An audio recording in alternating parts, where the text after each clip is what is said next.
quand on a discuté après la finale, il y a eu une phrase quand je t'ai demandé si tu avais un mentor ou quelqu'un qui t'avait beaucoup appris. J'avais beaucoup aimé ta réponse. J'avais dit personne ne joue comme moi avant de quand même admettre que quelques joueurs qui t'ont le nom de quelques joueurs qui t'ont influencé. Et qui donc? Il y a un joueur que personne ne connaît, que moi je connais pas non plus, qui s'appelle Jacob sur les sites de poker en gros. Et c'est par internet uniquement qu'il est connu. Et en fait, quand on est un peu dans le milieu de l'internet, on sait après qui gagne beaucoup. Et lui, c'était un des plus gros gagnants. Et je voyais qu'il jouait bizarre. Et du coup, Et personne le connaît?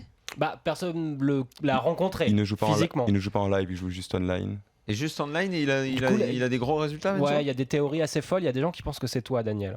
Jacob. Non mais ouais, c'est un mec qui est connu sur les forums, et je crois qu'il coach un petit peu. Il a une présence online, ouais, mais c'est étonnant qu'un joueur de poker de bon niveau soit pas connu des autres, de vous. Non, c'est arrivé plein de fois. Regarde, Victor Blum, Isildur, ça a pris des années. Il y a eu des années où c'était juste une personnalité internet avant qu'il fasse ses premiers tournois live et qu'il soit démasqué entre guillemets. Ouais, et puis même les plus gros gagnants sur internet, sur les sites français, ils sont très peu connus, quoi, la majorité. Enfin, ou au moins une bonne partie, quoi. Et qu'est-ce qu'il faisait de fou qui t'a inspiré du coup le gars jouait tous les coups et il limpait tous les coups et je comprenais pas pourquoi, mais je sais pas, ça marchait. En fait, il y a un truc qui est génial sur PokerStars, c'est qu'on peut revoir les tables finales avec toutes les cartes ouvertes. Oui, ouais. Et du coup, j'ai pris ça, une de ces tables finales, j'ai regardé, j'ai dit ouais, putain, il est chaud. Et c'est un des plus gros gagnants français sur les sites internet. Et du coup, j'ai commencé à essayer de voir si je pouvais en faire quelque chose. Et comment est-ce que tu as fait quoi alors? Il a la particularité de limp pour rentrer dans un maximum de coups et du coup prendre beaucoup d'argent mort contre des joueurs qui sont un peu moins bons, quoi. Et ça, c'est pas nouveau de faire ça? Disons qu'il n'y a pas beaucoup de joueurs souvent les joueurs relancent. Ça a longtemps été considéré comme une tactique assez faible en fait. C'est ça, ouais. C'est ça, pendant des années, les joueurs qui limpaient, donc qui ne relançaient pas, ils étaient tout de suite vus catégorisés comme... Mais limpé dans quoi? Peu importe sa position? UTG, UTG2, en milieu de parole. UTG, UTG2, il limpe et tout, et qu'est-ce qu'il fait si derrière il est relancé à une table de 8 ou 9, il y a de forte probabilité pour que ça arrive, il fait quoi? Il paye? Pas autant qu'on puisse le croire. Et après, il a des stratégies. Lui, il est vraiment ultra bon. Il a des tableaux, j'en sais rien comment il fait, mais il a des mains, par exemple, de telle main à telle main, il va payer. Sinon, il va passer. Il a les maths sur le bout des doigts. Il a le mat sur le bout des doigts. Des fois, il va surrelancer et du coup, il va mettre les gens dans des situations qu'ils n'ont jamais vues. Et du coup, lui, il maîtrise parfaitement ça et puis, il gagne tout, quoi.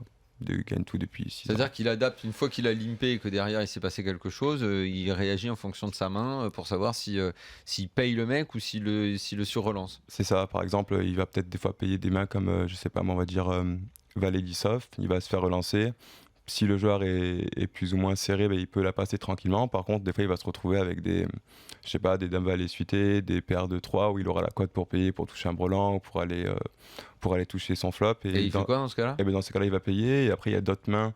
Je sais pas, moi, je vais dire une bêtise. Si tu te retrouves avec As-5 off, c'est une main qui va mal jouer sur le flop, à part si on fait l'As et encore, il faut encore que l'autre n'en ait pas un meilleur. Du coup, c'est peut-être des mains qui va payer et qui va surrelancer par derrière. C'est pas un risque parce que si après, ça dépend de l'image que tu envoies, mais généralement le mec qui fait ça, il a une image un petit peu faible.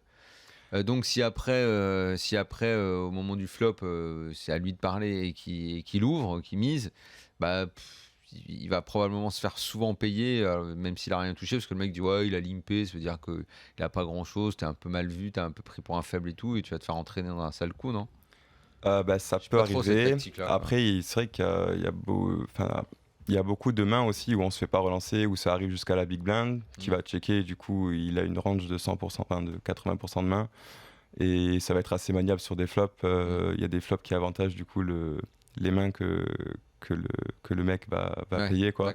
Il y a des flops sur lesquels en fait le gars peut rien faire, et il y en a d'autres où il va perdre le coup bien sûr, mais il aura investi une blinde plus peut-être une blinde au flop, et finalement quand il va gagner le coup, il va gagner la de monnaie qui s'est séparée entre les antés, les blindes, etc.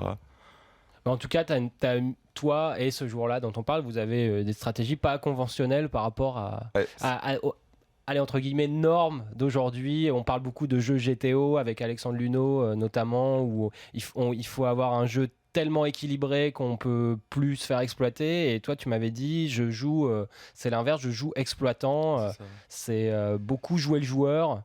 Ouais, je joue beaucoup exploitant. Je vais jouer complètement différent quand je sais qu'il y a une personne qui est très forte à ma table, comme quand il y a une personne que je considérais plus faible.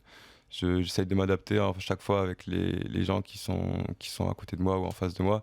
Sur Internet, c'est un peu compliqué parce que je joue quand même pas mal de tables à la fois. Voilà, mais ce genre de stratégie.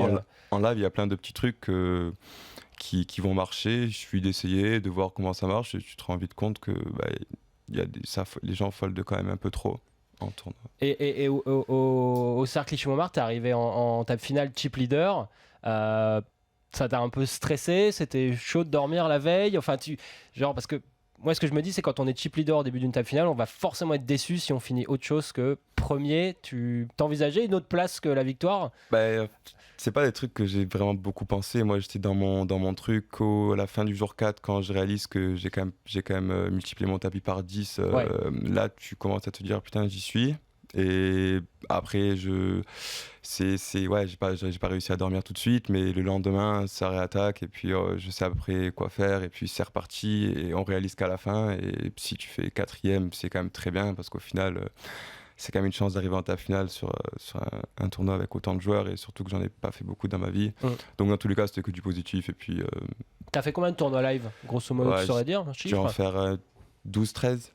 Ouais, c'est un échantillon minuscule. Ouais. T'en as encore à faire quelques-uns. Ouais.